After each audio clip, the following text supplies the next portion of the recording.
Hi, നമസ്കാരം. ഒരു പുസ്തകം വായിച്ചുകൊണ്ടിരിക്കുകയായിരുന്നു.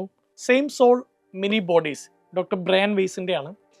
ഇതെല്ലാവർക്കും ദഹിക്കണമെന്നില്ല, എല്ലാവർക്കും ഇഷ്ടപ്പെടണമെന്നും ഉറപ്പില്ല.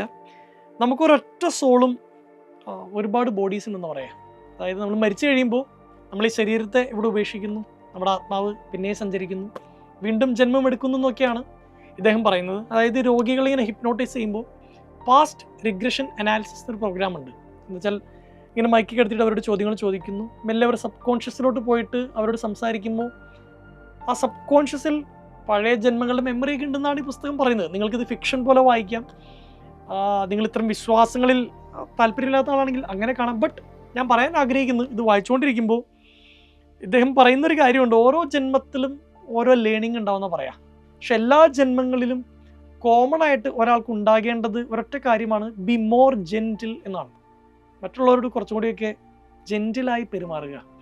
നിങ്ങളുടെ തൊഴിൽ ഇടങ്ങളിൽ വീട്ടുകാരോട്, അയൽവക്കക്കാരോട് നിങ്ങൾ ഓരോ തർക്കങ്ങളിലൊക്കെ ഏർപ്പെടുമ്പോൾ പോലും, അല്ലെങ്കിൽ ഒരാൾ നോ പറയുമ്പോൾ പോലും, ഒരാൾ ഉപദേശിക്കുമ്പോഴും അയാളെ വഴക്ക് പറയുമ്പോൾ പോലും can you B more gentle എന്നാണ് അദ്ദേഹം പറയുന്നത്. അതൊരു ഈ സോളിൻ്റെ ട്രാവലിൽ ഒരു വളരെ പ്രധാനപ്പെട്ട കാര്യമായിട്ട് അദ്ദേഹം ഇതിനെക്കുറിച്ച് പറയുന്നു.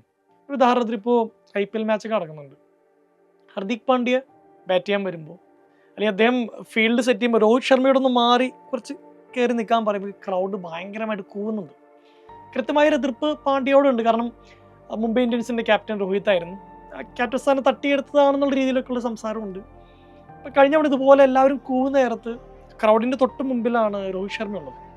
രോഹിത് ശർമ്മ ഭയങ്കര ഒബ്വിയസ് ആകുന്നില്ല, പക്ഷേ ക്രൗഡിനെ നോക്കിയിട്ട് പ്ലീസ് പ്ലീസ് നിങ്ങൾ കൂവല്ലേ, സെറ്റിൽ ആവുമെന്ന് പറയുന്നുണ്ട്. അതെന്ന് പറയുന്നൊരു ക്രിക്കറ്റ് തന്നെ പറയുന്നത് ജെന്റിൽമാൻസ് ഗെയിം എന്നാണ് പറയാം. ആ മനുഷ്യൻ ഹി ബിക്കെയിം മോർ ജെന്റിൽ. അതുപോലെ തന്നെ സ്റ്റീവ് സ്മിത്ത് ഓസ്ട്രേലിയയുടെ പ്ലെയറാണ്. പണ്ടൊരിക്കൽ ഒരു ബോൾ ടാമ്പറിങ് ഇഷ്യൂമായി ബന്ധപ്പെടുത്തി അദ്ദേഹത്തെ ടീമിൽ നിന്ന് പുറത്താക്കിയിരുന്നു 1 വർഷത്തോളം കാലം. രാജ്യദ്രോഹമാണ് ചെയ്തതെന്നുള്ള രീതിയിൽ ക്രിക്കറ്റ് കളിയുടെ ഇടയ്ക്ക് ഈസിലി ജയിക്കാൻ വേണ്ടി ബോൾ ടാമ്പർ ചെയ്യുന്ന ഒരു കാര്യത്തിന് കൂട്ടുന്നു എന്നുള്ളതാണ് അദ്ദേഹത്തിനെതിരെ വന്ന ആരോപണം. 1 വർഷത്തെ ആ ഒരു പണിഷ്മെൻറ്റ് കഴിഞ്ഞ് അദ്ദേഹം പിന്നെയും കളിക്കാൻ വരുന്നു. ഇപ്പോൾ ഇന്ത്യ ഓസ്ട്രേലിയയായിട്ട് മാച്ച് നടക്കുന്നുണ്ട്.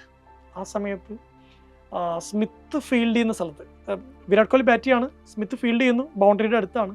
ഇന്ത്യൻസ് മുഴുവൻ ചീറ്റർ ചീറ്റർ ചീറ്റർ എന്ന് പറഞ്ഞ് ഇയാളെ കളിയാക്കുന്നുണ്ട്. പെട്ടെന്ന് സ്കോർ ചെയ്യുന്ന കോഹ്ലി കുറച്ചുകൂടി മുമ്പോട്ടേക്ക് കടന്നിട്ട് തൻ്റെ ബാറ്റ് ഉയർത്തിയിട്ട് നിങ്ങൾ എന്താണ് ഈ കാണിക്കുന്നത് ഇങ്ങനെ കളിച്ചിട്ട് അദ്ദേഹത്തിനോട് ചെയർ ചെയ്യും, ബി മോർ ജെന്റിൽ. എനിക്ക് തോന്നുന്നു ഉയരം കൂടുന്തോറും ഈ നമ്മുടെ പരസ്യമുണ്ട്, ചായക്ക് രുചി കൂടുന്നു പറയുന്ന പോലെ ഭയങ്കര ക്വാളിറ്റി ഉള്ള മനുഷ്യർക്ക് ഉയരം കൂടുന്തോറും ദേ ബിക്കം മോർ ജെന്റിൽ എന്നാണ്. ഫുട്ബോൾ കളിയുടെ ഒക്കെ ഇടയ്ക്ക് ഇപ്പോൾ മെസ്സി ഇന്റർ മയാമയിലാണ് കളിക്കുന്നത്, റൊണാൾഡോ സൗദി അറേബ്യയിലാണ്. ഇവരോടുള്ള ആരാധന മൂത്ത് ഫാൻസ് ഇങ്ങനെ ഇടിച്ചു പൊളിച്ച ഗ്രൗണ്ടിലേക്ക് വരും, പിന്നെ അടുത്തേക്ക് വരും. സെക്യൂരിറ്റീസ് പിടിച്ച് മാറ്റുമ്പോഴൊക്കെ നിങ്ങൾ ശ്രദ്ധിച്ചറിയാം, റൊണാൾഡോയും നെയ്മറും മെസ്സിയൊക്കെ ആണെങ്കിലും ആ വരുന്നവർ കുറ്റം പറയുന്നില്ല.